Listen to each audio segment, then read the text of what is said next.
ভালোবাসি এত ভালোবাসার ভিতরে কেমনে দিতে আর বুকের মধ্যে সেলের কাটি উঠে গেছে।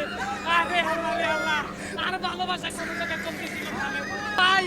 ওই গত বছর ওই আয়ো তুফান সিনেমা দেখছি, ওই গার্লফ্রেন্ডের সাথে একইভাবে দেখছি, হিতির লগে বাদাম খাইছি, একই সিনেমা দেখছি কান্ত, এখনো মিলেমিশে আছি।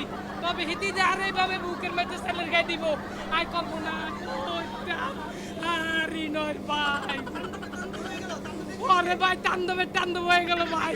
ওই গার্লফ্রেন্ড তুই কইতি রে? আরে আয় কত টিয়া কত মুতুন আনি জোগাড় করি। আরে আরাম মাতুন কই মই বিকাশে তুন টিয়া আনি এ সিনেমা হলের মধ্যে আইছি। আয় তো আর গার্লফ্রেন্ডে বুঝতাম দি না যে আর কাছে টিয়া নাই। আমি মোর সবসময় নিজে অনেক বড় মনে করি। কথায় আছে নিজে সবসময় ছোট মনে করতে, তবে আমি নিজে অনেক বড় মনে করি। কিলে মনে করি কারণ আয় যদি আমি ছোট মনে করি গার্লফ্রেন্ড তো আমার লোকে দেখতো না। আর হিতিরে বুঝায় যে আর বাবে টিয়ার অভাব নাই। আরে বাবুরে চোখের পানি তো আইয়ে না, কেমনে আইবো? কারণ হিতি তো আর রক্তে খাইছে। এই রক্তে মাকে টিয়া খাই হিতিও না। আর বুকের মধ্যে সেলের গায়ে উড়ি গেছে। না এই অভিনয় করতেছি না রে ভাই, বিশ্বাস করতে না ভাই। আর গার্লফ্রেন্ডের লোক আইছে আর বলক ভিডিও আছে, একসাথে হাত ধরছিলাম। এই ভিডিও আমি আপলোড দিউম, তবে আপলোডের মধ্যে কইম যে আর গার্লফ্রেন্ড তো আর লোকে আর আসিল না, চলে গেছে কই বাইরে। চোখের পানি তো সবসময় আইছে রে ভাই।